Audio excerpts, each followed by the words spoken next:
Welcome back to the show. The new Broadway musical Boop, about the classic cartoon character Betty Boop, has been nominated for 3 Tonys, including a nod for its star, Jasmine Amy Rogers, and a nom for choreography done by director-choreographer Jerry Mitchell. Jasmine and Jerry recently stopped by the studio to talk about their nominations and much more. Jasmine and Jerry, welcome to On Stage, and congratulations on your Tony nominations. Thank you. Come on, both of you. Jasmine, I want to start with you. Broadway debut. Yeah. Tony nomination for that debut. Are you just on cloud 9? I am. I keep saying that because there aren't a lot of things I can say that feel like they truly encapsulate what I'm feeling. Yeah. But that is one of them. It doesn't feel real, but it also does. It's magical. Yeah. Yeah. Jerry. She's earned it. Every step, every note, every line, she's earned it. Jerry, she is the star in the Jerry Mitchell musical, Boop. What was it about Jasmine's audition performance that made you say, you know what, she's my Boop? You know, I saw so many ladies for this part, but she was the only one who came in and actually could play the cartoon and the reality. And that was what made me want her. But I've known her for a long time, and she's been a star since the first day I met her. Oh. I don't know about that, but It's true. It's true. Well, let's talk about the early days, because I remember I was down in Atlanta with you recently for the Junior Theater Festival, and you told this room of, I don't know, 10, 15,000 kids that, you know, never give up, because you were about to give up. You blew your first couple of auditions for Jerry, and I did. And then what happened? They were still looking, and when I found out, there was something in my gut that was telling me I had to go back, and so I begged my team to reach out and ask if they would see me again, and they said yes, and so I went and I took tap class immediately at Broadway Dance Center. You were struggling with the tap. I was, the tap and the dancing. It just was throwing me off, and the hip hop was okay. I was doing Mean Girls at the time, so it was kind of in the world. Yeah. But the tap, I literally was like a fish out of water. I hadn't tapped since I was like 12. And so I had to get back into it. But I launched myself back in, and then I went back in there, and I had like 6 more calls. Yeah, she had a lot of calls, and I removed myself because I thought maybe I was like jinxing her, or I was putting too much pressure on her. And DB, who's my associate director, who is basically the director of the show, I just sit back and let DB do everything.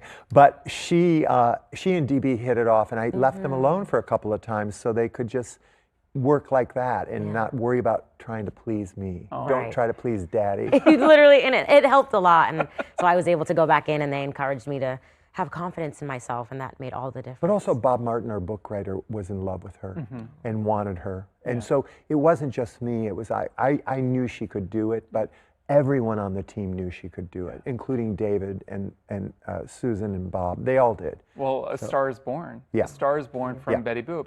Jerry, I want to talk about your idea for Boop the musical, because we've known this character for years and years and years. She's been around for decades, but this is a brand new musical celebrating this classic cartoon character. Yeah. Well, when David first played me some music, Foster. David Foster, I started dancing around the room, but there wasn't a story. So I pitched this crazy idea that we meet her in her black and white world. She's a big star.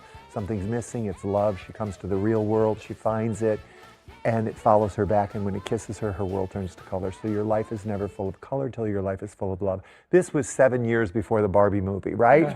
and then we started to just dive in and continue to build that story, and we had her to build it on. Wow. How has life changed for you since being this breakout star in Boop and now a Tony nominee? Well, I mean, it feels, like I said, it feels magical. But I've just been the happiest woman on the planet, and I don't think it's because of any awards or anything like that. I think it's just the show. Yeah. I think this energy has filled my life with so much love and genuine happiness and genuine friendship. This cast is incredible, not only in their talents, but their personalities. I go to work every day, and I'm so happy to see them. And I remember I was so sad when rehearsals were over because I wasn't gonna get to they weren't forced to hang out with me anymore, basically.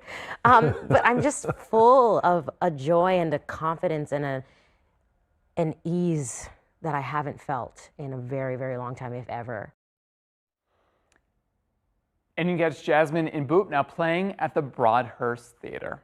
Switching gears to the off-Broadway scene, Hollywood A-lister Hugh Jackman and producer extraordinaire Sonia Friedman have teamed up to create a new accessible theater producing venture called Together.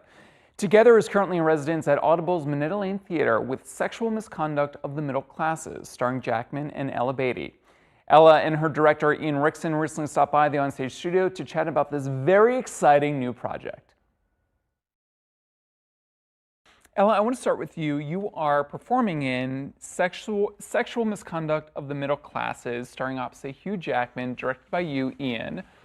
This is a play that was written back in 2020 by Hannah Moscovich. It's played regionally, first time in New York. Set the scene for us.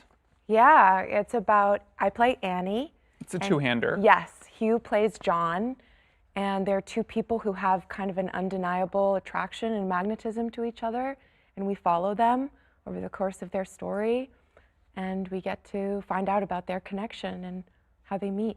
And Ian, you are directing this play, and it's part of this theater company that Sonia and Hugh have created called Together.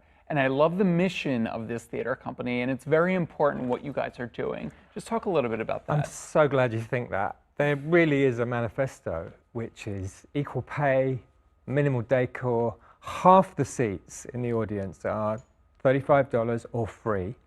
And we want to democratize theatre, we want to make it accessible. It's really complex, isn't it? How few of the populace can actually now get to see a popular art form, which theatre should be. And Hannah's play is right in the centre of that, alongside Creditors that Jen Silverman's done a version of. So we're thrilled. And I think Hugh, going back to the original genus of the idea, wanted to feel more in community with other companies. And I just loved researching the history of radical theatre in New York, right back to the Yiddish theatre that went into the group theatre and the Federal Theatre Project. And I went back to Hugh saying, there's a radical tradition here that we can draw from and create this community. And Ella, you've been doing a lot of theater of late. You graduated from Juilliard. You did Appropriate last season on Broadway. You just repped Ghost at Lincoln Center, your Juilliard campus. You know, what's it been like for you being back in the room, performing on stage, and also playing opposite the great Hugh Jackman? Oh my gosh, I've been so lucky.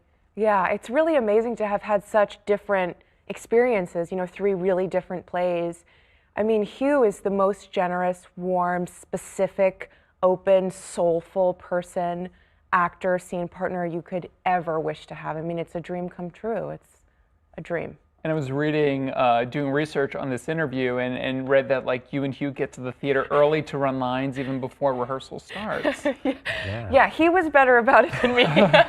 He's really, to be clear, he was always there before I was. He gets there an hour before. And he was the one who really was like, you know, I would love to get to rehearsal early and run our lines so that we can really play when we get in the room. He's very disciplined so that he can be free. And speaking of running lines, Annette Benning, your mom, has also been helping you with lines as well? A little bit, yeah. She was here in town and she's working on something, I'm working on this, so we were able to help each other a little bit. And getting to see her experience the play for the first time was very magical. It was very moving to me.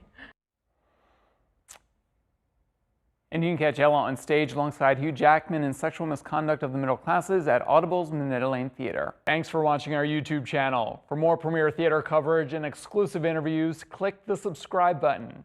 You can also download the Spectrum News app or watch us on TV for the latest information, balanced coverage, weather updates every 10 minutes, and more. We'll see you there.